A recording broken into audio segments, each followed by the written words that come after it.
Naitwa Dr. Thomas Rutachunzibwa, mganga mkuu wa mkoa wa Dodoma.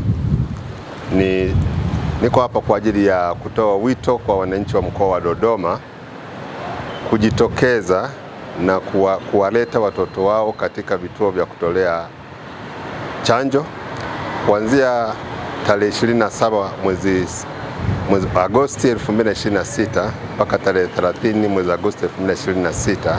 Tutakuwa na kampeni ya utoaji wa chanjo ya polio kwa watoto wenye umri wa chini ya miaka 10. Watoto wote waliozaliwa mwaka 2016 hadi sasa watapewa chanjo ya matone ya polio kwa ajili ya kuwakinga na ugonjwa wa polio.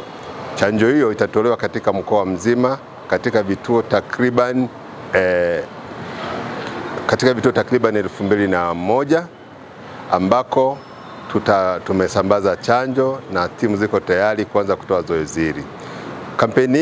Katika kampeni hii tunalenga kuwafikia watoto 1,03,461 wa mkoa mzima, ambako vituo vya kawaida chanjo itatolewa katika vituo vya kawaida vya chanjo ambako siku zote watoto wamekuwa wakipata chanjo, lakini itatolewa katika maeneo ya ibada, katika shule na sehemu zozote ambako watoto wanapatikana.